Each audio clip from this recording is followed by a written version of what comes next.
Alors maintenant, dans cette vidéo, on va agrandir un petit peu notre décor. Pour ça, déjà, vu que le plafond, c'est un élément qu'on déplacera, qu'on réajustera en fonction de notre bâtiment, on va le rendre invisible pour l'instant, et temporairement. Je clique sur le plafond, je clique sur l'œil ici, ce qui fait qu'il est invisible dans la vue courante, mais il reste visible au rendu, car pour le rendre invisible au rendu, il faudrait que je décoche ici l'appareil photo. Donc moi je le garde ici comme ça, c'est parfait. Maintenant, ce que je vais faire, c'est que je vais dupliquer ce mur-là, le mur avec la porte, etc. Histoire qu'on n'ait pas tout à refaire de zéro. Donc pour ça, il faut déjà vérifier quelque chose. Il faut déjà... Ce que l'on va pouvoir faire, c'est intégrer par exemple les vitres que l'on a créées dernièrement ici. Donc elles sont encore à part, elles ne sont pas dans ma collection mur 1 porte coulissante. Donc vitre ici, je le glisse ici, voilà.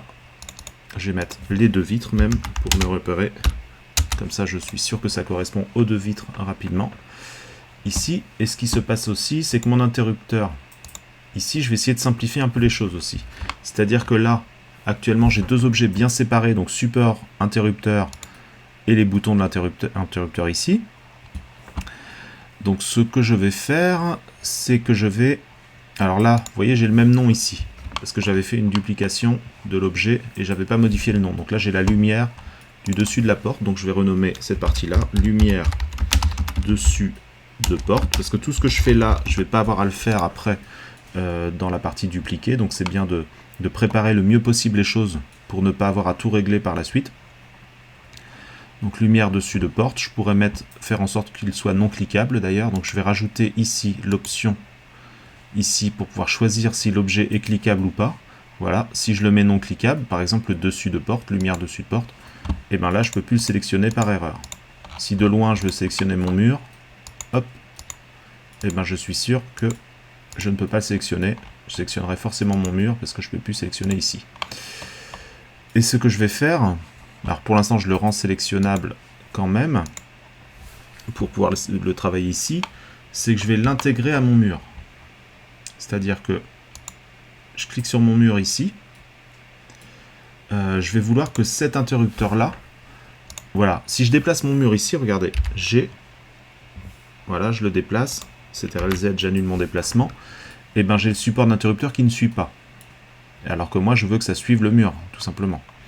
Donc ce que je fais, c'est que je clique en premier donc, sur le support, sur la lumière du dessus de porte, et en second, avec mage enfoncé, sur le mur. Et là, je vais indiquer maintenant que cette lumière-là va être interne au mur. C'est-à-dire que ce sera toujours un objet séparé, mais ça va être à l'intérieur du mur. Et tous mes déplacements et toutes mes transformations que je ferai du mur, la lumière ici suivra. Je vais vous montrer. Donc pour ça, il faut faire CTRL-P. Donc en fait, je vais parenter la lumière au mur. Je mets bien objet, conserver transformation.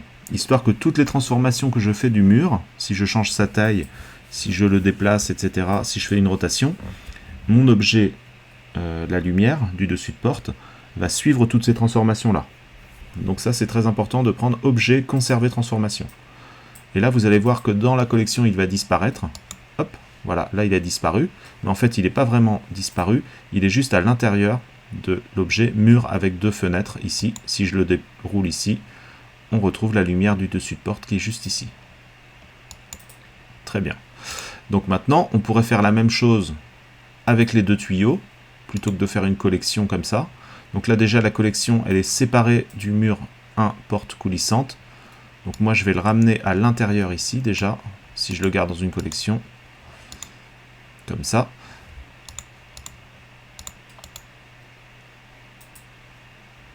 Voilà. Et donc, maintenant, donc ce mur ici, je pourrais lui mettre aussi les vitres, par exemple, qui vont suivre le déplacement du mur aussi. Donc je prends toujours l'objet maître qui contrôle les autres objets qui sont à l'intérieur d'eux, je le prends en dernier, quand je fais la parenté. C'est-à-dire je clique sur mes vitres ici, je fais un Shift et je clique sur mon mur. Voilà, je sélectionne en dernier l'objet maître et je fais un CTRL-P, objet, conserver, transformation. Vous voyez même que la parenté est indiquée en fait avec un espèce de petit pointillé comme ça, tac, tac, en fait, qui rejoint en fait le centre de mes objets qui sont esclaves du plus grand objet, rejoignent avec des petits pointillés comme ça le centre de mon objet mur ici. D'ailleurs, je pourrais recentrer le centre d'objet de mon mur, d'ailleurs. Je fais un clic ici, définir origine, origine vers géométrie. Voilà.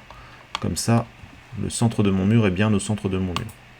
Et je vois tous les objets parentés qui sont reliés par des pointillés comme ça. Alors, je pourrais parenter aussi beaucoup d'autres choses, comme cette série d'éléments, cette espèce de plainte de science-fiction que j'ai ici. Alors déjà, je vais recentrer comme ça l'origine, donc définir origine vers géométrie, donc là c'était déjà bon. Parce qu'en fait, j'ai qu'un seul objet. Je ne sais pas si vous vous souvenez, j'ai qu'un seul objet qui est ici, et après il est dupliqué par une symétrie.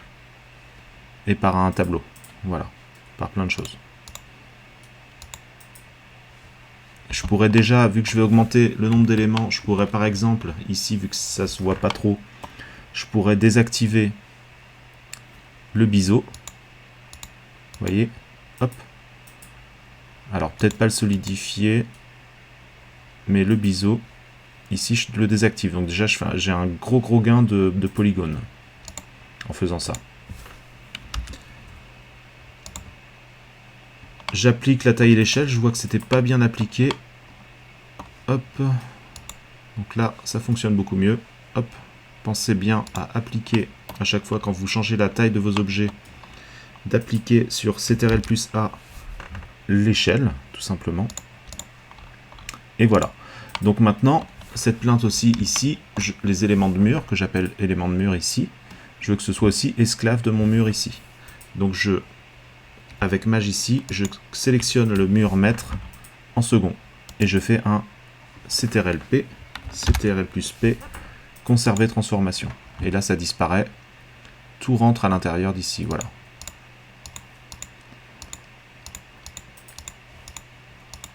Alors, le support d'interrupteur ici aussi. Non, ça, c'est pas encore lié. Donc là, ce que je vais faire, c'est aussi les 4 boutons de porte automatique qui vont être esclaves du support d'interrupteur. En fait, je vais faire plusieurs hiérarchies. C'est-à-dire que les 4 boutons ici sont esclaves du support d'interrupteur que je sélectionne en second. Je fais un CTRL-P, donc objet, conserver, transformation. Voilà, ça disparaît. Il n'y a plus que le support d'interrupteur et les 4 boutons qui sont donc esclaves ici de mon support d'interrupteur. Et le support d'interrupteur va devenir esclave du mur. Voilà, il y a plusieurs niveaux de hiérarchie. Donc support d'interrupteur, et je sélectionne le mur en second, en dernier, CTRL plus P, objet, conserver, transformation. Et là, donc ça a disparu. Donc bien sûr, l'interrupteur a disparu de ma vue ici, enfin de ma vue ici dans l'objet collection scène, mais tout ça se retrouve à l'intérieur du mur à 2 fenêtres ici. Je déplie ici. Et à l'intérieur de mon interrupteur, après je retrouve mon support d'interrupteur, j'ai les 4 boutons. Donc il y a plusieurs niveaux de hiérarchie, comme ça. Et voilà. Et en plus, quand je regarde ici, mur avec 2 fenêtres ici, je me rends compte que j'ai 5 objets, etc. Ça me donne le détail en fait de ce que j'ai. Le cadre de porte ici, maintenant, je peux le rendre aussi, je peux le mettre aussi dans les 2 murs, dans le mur avec les 2 fenêtres. Ça en fait partie. Donc je sélectionne le cadre de porte. Hop, Shift, je sélectionne le mur et je fais à nouveau un CTRL-P, objet, conserver, transformation. Et je peux vérifier les choses tout simplement en cliquant sur mon mur ici et en le déplaçant. Est-ce que tout se déplace? Voilà, c'est là que je regarde.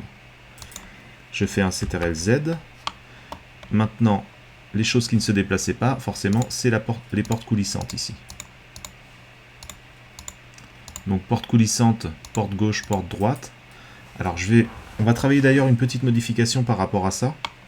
Ce que je souhaite, c'est que quand j'ouvre ma porte, contrairement à ce qu'on avait fait au début, regardez, en fait les portes sont indépendantes l'une de l'autre. Quand j'ouvre ma porte, moi ce que je souhaite, c'est que les 2 portes s'ouvrent en même temps. Donc regardez bien. Donc en fait ça va être un même objet et les 2 portes vont s'ouvrir indépendamment l'une de l'autre. Alors, porte droite, porte gauche. ce que je vais faire, c'est les lier. Alors attendez, je sélectionne les deux comme ça, ici, et je fais faire cette fois-ci un P. Non, c'est pas un P, c'est un J. Alors attendez, je ne me souviens plus de la fonction, c'est CTRL-J. Voilà. Avec CTRL plus J, j'ai relié les deux portes en fait ici en un seul objet. Que vous voyez ici. Et par contre, voilà, j'ai toujours, maintenant, regardez, les deux, en fait, portes ouvertes ici. Les deux éléments que j'avais ici qui s'ouvraient justement quand je déplaçais la valeur ont en quelque sorte fusionné. Et résultat, maintenant, quand j'augmente la valeur, j'ai bien, dans le même objet, j'ai bien les deux portes coulissantes qui s'ouvrent comme ça. En fait, je peux faire plusieurs objets, mettre à chaque fois, il faut que ça comporte le même nom, mettre des clés de forme, en fait, je pourrais vous faire un exemple plus élaboré par la suite, mettre des clés de forme qui produisent différents mouvements de polygones, et après, quand je fusionne les deux objets, eh ben, j'ai tout, si les deux clés de forme portaient le même nom ici, donc tout est fusionné, c'est-à-dire que j'ai tous les éléments qui vont bouger en même temps, ici. Donc c'est exactement ce que je recherchais pour l'ouverture de mes portes ici. Voilà, maintenant j'ai plus qu'un seul objet, et les deux portes s'ouvrent en même temps. Donc ça va être beaucoup plus pratique à utiliser. Alors, pas besoin par contre de créer un objet en fait porte coulissante, une collection porte coulissante. Donc je vais sortir mon objet porte droite ici, voilà, pour le sortir de cette collection là que je vais supprimer, porte coulissante. On va pas garder la collection. Par contre, plutôt que ça, là ça a repris le nom d'une des deux portes. Donc là c'est porte droite.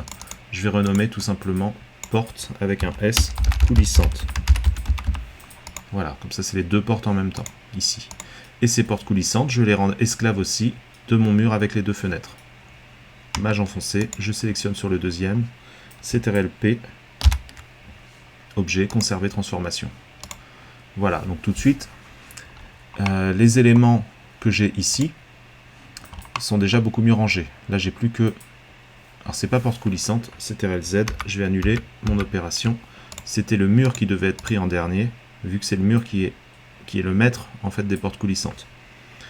Mage, enfoncé, je sélectionne le mur donc en dernier, CTRL plus P, conserver transformation. Là, ça me refait le même souci. Hop. Il faut que je sélectionne peut-être dans la vue les portes, puis le mur, CTRL P, conserver transformation. Voilà, c'est ça. En fait, ça ne marche pas forcément quand on sélectionne ici dans les collections, j'ai l'impression en tout cas. Mais si on sélectionne dans la vue, regardez, directement dans la vue, il faut bien prendre le mur, en fait le mettre en dernier, faire le CTRL-P et tout fonctionne bien. Maintenant il va rester une chose, ce sont les tuyaux, aussi qui sont toujours indépendants. Donc c'est pareil, est-ce que j'ai vraiment besoin d'avoir une collection pour les tuyaux? Peut-être pas, je pourrais faire le même principe. Donc je vais prendre mes deux tuyaux, je vais les sortir ici de ma collection tuyaux, je vais supprimer la collection tuyaux, une fois que j'ai sorti bien les deux tuyaux. Le tuyau fin, je vais le mettre en esclave du tuyau plus gros, comme ça j'en sélectionnerai qu'un seul. Donc tuyau fin ici, Shift, je sélectionne le tuyau plus gros, CTRL-P, conserver transformation. Donc maintenant je vais retirer gros parce qu'on a les deux, donc je vais mettre juste tuyau avec un X comme ça. Maintenant quand je sélectionne le gros tuyau ici, j'ai l'autre qui se déplace, CTRL-Z, j'annule. Par contre, quand je sélectionne le petit tuyau qui est à l'intérieur de la collection, eh ben, le gros ne suit pas, bien sûr. Il n'y a que le maître en fait qui fait suivre le petit, ici. Donc ce que je pourrais faire, c'est désactiver la possibilité de cliquer sur le petit tuyau. Voilà, tuyau fin, je désactive cette possibilité. Comme ça, si je veux sélectionner mes tuyaux, je ne pourrais pas prendre le petit par erreur. Et ainsi, si je prends le petit par erreur, eh ben, je ne déplacerai pas le gros en même temps. Donc voilà, on aurait pu faire ça aussi pour les autres éléments, mais bon, déjà on a rangé pas mal les choses comme ça. Donc je prends maintenant mon tuyau ici, que je vais rendre esclave du mur principal ici. CTRL-P, objet, conserver transformation. Voilà, donc là on a fait déjà pas mal de rangements. Maintenant, quand je sélectionne mon mur, avec un déplacement, j'ai tous ces éléments internes à ce mur-là qui le suivent. CTRL-Z, j'annule mon déplacement ici. Donc ce mur-là, ici, d'ailleurs, je pourrais très bien les supprimer pour ne pas avoir à refaire toutes les opérations que je viens de faire. Et je dupliquerai celui-là avec quelques modifications. Donc je vais supprimer celui-là aussi, et ces tuyaux-là aussi, comme ça. Et maintenant, ce mur-là, regardez bien, si je le duplique avec Shift-D, eh ben, je n'ai que le mur par contre qui est dupliqué. Donc il faut faire très attention. J'ai pas tous ces éléments qui se dupliquent. CTRL-Z, j'annule donc la duplication. Pour que j'ai tous les éléments qui se dupliquent aussi, il faut que je sois dans une collection. Ici, je vais mettre mur 1, tout simplement. Hop, voilà, mur 1, là, avec les deux fenêtres. Et donc, la collection, c'est pareil si je la duplique. Regardez, dupliquer collection, ici. Et là, cette fois-ci, dans la collection, donc dupliquer, qu'on va nommer par exemple mur 2, j'ai bien tous les éléments à l'intérieur qui ont été dupliqués aussi. Maintenant, si je clique sur cette collection-là, et que je veux sélectionner tous les objets de cette collection-là, parce que là, le deuxième mur est parfaitement posé sur l'autre, donc ça va pas être évident de déplacer tout correctement. Donc il y a plusieurs solutions. Soit je clique sur le mur en question, donc il faut que j'ai le bon mur sélectionné, hein, par contre, et on ne le voit pas très bien. Donc le mieux, c'est que je clique ici, sur mur 2, je fais un clic droit sur le bouton ici, et je mets sélectionner objet. Hop, comme ça je suis sûr d'avoir tous les objets de mon mur 2 de sélectionner. Maintenant je fais un déplacement, je vais faire un G sur l'axe Y pour déplacer sur l'axe Y, et mon deuxième mur se déplace correctement avec tous les éléments qui le comportent. Sauf qu'on a juste une petite erreur, c'est le cadre de porte qui ne suit pas.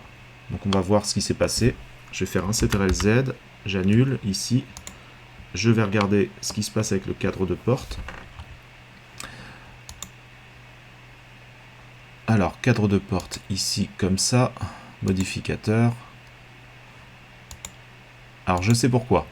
Tout simplement parce que les éléments ici, les objets qu'on a ici de perçage de mur, ici ne suivent pas. Donc, perçage cadre de porte ici, je vais le remettre visible là, et je vais le mettre en sous-objet ici de mon cadre de porte. Comme ça, il va être vraiment intégré au cadre de porte ici. Donc, je clique ici sur le perçage de porte, Shift enfoncé, je clique sur le cadrage. Ici, je fais un CTRL-P, objet conserver transformation. Maintenant, mon perçage de cadre de porte revient ici, se retrouve ici. Ah, par contre, il est là. Alors, je vais annuler l'opération CTRL-Z, voilà, plusieurs fois, avant que je le copie. Et le perçage de cadre de porte, je vais d'abord le glisser dans ma collection. Alors, j'ai le mur 2 qui est déjà créé, donc j'ai les deux en fait au même endroit, donc je vais faire sélectionner objet ici, et je vais supprimer le mur 2, je le supprime. Voilà, comme ça. Donc, en fait, dans un premier temps, avant de dupliquer ce mur-là, on va glisser justement le perçage de cadre de porte. Je reviens là, voilà, mur 1 ici.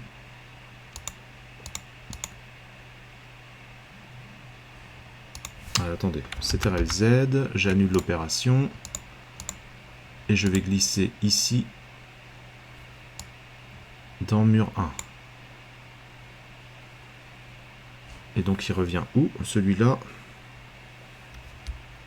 il est là, voilà, il est bien passé là, dans le cadre de porte. Si vous cherchez un objet et que vous ne le retrouvez plus dans vos collections, quand vous allez avoir beaucoup d'objets, il suffira de cliquer dessus dans la fenêtre ici, vous placez votre curseur dans les collections et vous faites un point ici et vous retrouvez l'objet, là, comme ça, directement. Très pratique. Maintenant, perçage de cadre de porte, et bien à l'intérieur de cadre de porte, donc ça c'est bon. Voilà. Est-ce que pour les fenêtres on l'a fait aussi? Perçage mur, non. Donc le deuxième perçage mur c'était pour l'autre, ici on n'en a plus besoin, je le supprime. Perçage mur ici, donc c'est plutôt perçage fenêtre. Voilà. Je vais le glisser aussi, le perçage fenêtre, dans ma collection mur 1, car ça fait partie de mon mur 1. Et là, il est arrivé directement ici. Alors je vais mettre plutôt... Bon, de toute façon, il va suivre ici. Hop. Oui, alors d'accord, il y a un élément aussi pour ici, pour le mur, pour le perçage au niveau de la porte aussi. L'autre, c'est juste le perçage du cadre de porte, et là, le perçage fenêtre correspond aussi. On a un élément pour percer aussi le cadre de porte ici. Voilà. Donc maintenant, c'est bon. Il est dans la nomenclature ici. Donc les perçages ici, par contre, je vais les faire disparaître. Alors, aussi bien ici qu'au rendu. Dans la vue courante qu'au rendu. Pour qu'ils n'apparaissent pas au rendu, si je fais un F12, vous allez voir, ils n'apparaissent pas ici. Alors que si je les mets visibles au rendu ici, F12, là ils vont apparaître ici. Donc ne pas oublier de les faire disparaître aussi au rendu. Voilà, comme ça. Et maintenant, j'ai bien mon mur avec les deux fenêtres et la porte, qui est dans cette collection. Et ce que je peux faire maintenant, c'est dupliquer la collection du mur 1. Dupliquer collection. J'ai un nouveau mur qui se crée ici. Je mets sélectionner objet. G. Donc déplacement sur Y. Et je déplace ma porte ici. Alors là, j'ai juste mes objets ici qui sont redevenus visibles. Alors je sais pas pourquoi, automatiquement ça redevient visible, mais c'est pas très grave. Cadre de porte ici, je les rends invisibles comme ça, tout simplement. Voilà. Et donc voilà pour cette vidéo qui était assez dense. Donc j'espère que vous avez réussi à bien tenir, à bien comprendre tout ce que j'ai dit. Sinon, essayez de revoir étape par étape comment j'ai fait. Et ça vous permettra de dupliquer différents objets complexes qui renferment d'autres objets très facilement. A bientôt pour le prochain épisode.